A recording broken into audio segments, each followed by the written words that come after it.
ఆంధ్రప్రదేశ్ లో డిఎస్సి నియామకాలపై వివాదం కొనసాగుతున్న వేళ విశాఖ జిల్లా వైఎస్ఆర్సీపీ మహిళా విభాగం వైస్ ప్రెసిడెంట్ రాష్ట్ర ప్రభుత్వాన్ని ప్రశ్నిస్తూ కీలక వ్యాఖ్యలు చేశారు. ఆమె మాట్లాడుతూ డిఎస్సి నియామకాల్లో పారదర్శకత ఎక్కడ ఉందని ప్రభుత్వాన్ని నిలదీశారు. అభ్యర్థుల సందేహాలకు స్పష్టమైన సమాధానాలు ఇవ్వాలని డిమాండ్ చేశారు. అలాగే దేశవ్యాప్తంగా సంచలనం సృష్టించిన నీట్ పరీక్ష పేపర్ లీకేజీ ఘటనపై కూడా ప్రభుత్వం తన వైఖరిని స్పష్టం చేయాలని కోరారు. నేను డాక్టర్ సత్యజియాని, మహిళా వింగ్ వైస్ ప్రెసిడెంట్, విశాఖ జిల్లా. ఈ రోజు మనం చూసుకుంటే మెగా డిఎస్సి అనే రిక్రూట్మెంట్ ప్రక్రియలో చాలా అవకతవకలు, అన్యాయం, అక్రమాలు జరిగినట్టు మనం ఈరోజు చూసాం.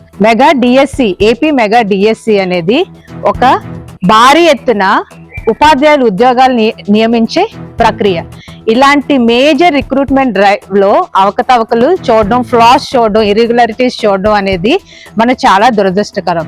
అభ్యర్థులతో పాటు ఎవరైతే ఎగ్జామ్ రాశారో వాళ్ళతో పాటు మనం కూడా బాధపడాల్సిన విషయం ఈరోజు. రైట్ ఫ్రమ్ పేపర్ లీక్ దగ్గర నుంచి తీసుకుంటే మెరిట్ లిస్ట్ మ్యానిపులేషన్ అవనివ్వండి, రిక్రూట్మెంట్ ప్రొసీజర్లో అవకతవకలు అవనివ్వండి, స్పోర్ట్స్ కోటాలో ఇనెలిజిబుల్ పర్సన్స్ కి, ఇనెలిజిబుల్ క్యాండిడేట్స్ కి సీట్లు ఇవ్వడం అవిన దగ్గర నుంచి చాలా ఇర్రెగ్యులారిటీస్ జరిగాయి. మొత్తం సిస్టమే ఫెయిల్ అయ్యింది. ఈ విషయాలన్నీ ఈ రోజు వెలుగులోకి వచ్చాయి. ఇవి అభ్యర్థులు అభ్యంతరం వ్యక్తం చేశారనమాట. సో మనం ఫస్ట్ తీసుకుంటే పురామ నవీన్ అనే ఒక వ్యక్తి outsourcing employee, SCRT AP government లో పనిచేస్తున్న ఒక కంప్యూటర్ ఆపరేటర్. అతనికి ప్రశ్నాపత్రానికి సంబంధం ఏంటి? ఈ రోజు అతను కృష్ణా జిల్లా టాపర్ గా నిలిచి ఉన్నారు. ఫస్ట్ మెరిట్ లిస్ట్ లో ఆయన నేమ్ ఎందుకుంది? రివైడ్ మెరిట్ లిస్ట్ లో ఆయన నేమ్ ఎందుకు తీసేయాల్సి వచ్చింది?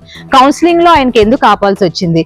కాకుండా మెరిట్ లిస్ట్ అనేది name of the candidate, hall ticket number ఉంటే హాల్ టికెట్, రిజర్వేషన్ కేటగిరీ, వాళ్ళ మెరిట్, ర్యాంక్ మనం జనరల్ గా ఏ కాంపిటేటివ్ ఎగ్జామ్ లో అయినా కనిపించే ఓపెన్ పబ్లిక్ డొమైన్ లో పెట్టాల్సిన లిస్ట్ కాకుండా రిక్రూట్మెంట్ ప్రొసీజర్ లో ఎందుకు అభ్యర్థులకి, క్యాండిడేట్ కి SMS ద్వారా కబురు పెట్టాల్సి వచ్చింది, మెసేజ్ చేయాల్సి వచ్చింది?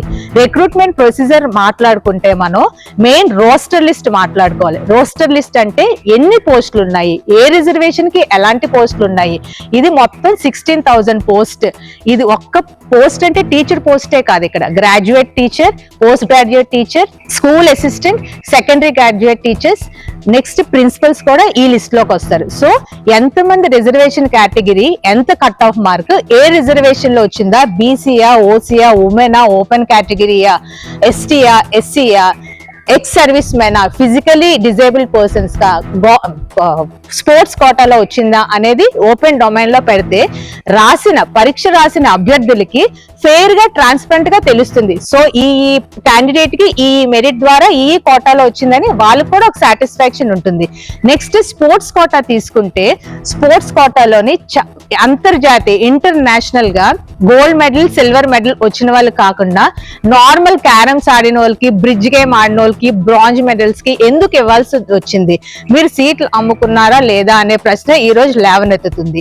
స్పోర్ట్స్ జరిగింది. ఇది ఒక పెద్ద స్కామ్ గా తీసుకొని వైఎస్ఆర్సీపీ పార్టీ వాళ్ళు ఎన్నో ధర్నాలు చేశారు, ప్రొటెస్టులు చేశారు, ఎన్నో పిటిషన్స్ పెట్టారు, ఎన్నో రిప్రజెంటేషన్స్ ఇచ్చారు, అభ్యర్థులతో పాటు ఎంతో ధర్నా చేశారు, వాళ్ళ అభ్యంతరాలు వ్యక్తం చేశారు.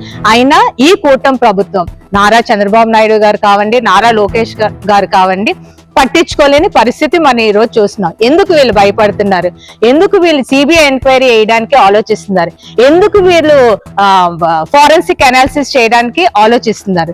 ఎందుకంటే నిజాలు బయటపడతాయి, దొంగ ఎవరో తెలిసిపోతుంది.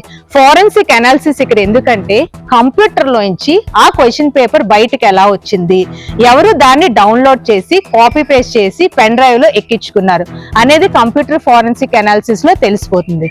So central education minister Dharmendra Pradhan గారు ఎలా రెసిగ్నేషన్ చేశారో మన స్టేట్ ఎడ్యుకేషన్ మినిస్టర్ అందరికీ ఈ రోజు న్యాయం జరిగినట్టు ఉంటుంది. సో లోకేష్ గారు రిజైన్ చేయాలని వైఎస్ఆర్సీపీ తరఫున నేను డిమాండ్ చేస్తున్నాను.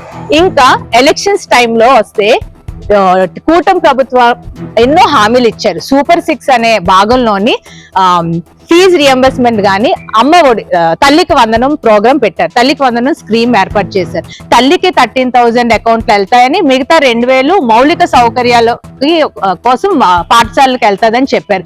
13,000 కాదు కదా, సగం అరాకొర వేశారు తల్లి అకౌంట్. ఏంటంటే డేటా లిస్ట్ లేదు, ఇంటర్నెట్ కనెక్షన్ పోయింది, అకౌంట్ లో డబ్బులు వేస్తున్నప్పుడు. నెక్స్ట్ నేమ్స్ కరెక్ట్ గా లేవు అనే సాకులు చెప్తున్నారు.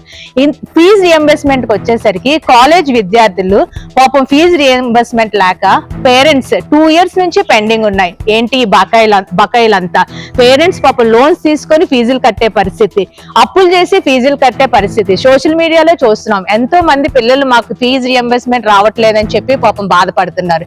ఇలాగొస్తే నిరుద్యోగ భృతి, ఎంతో మంది యువత ఖాళీగా ఉండి ఎప్పుడెప్పుడు ఎగ్జామ్ వస్తుందా అని చూస్తున్నారు.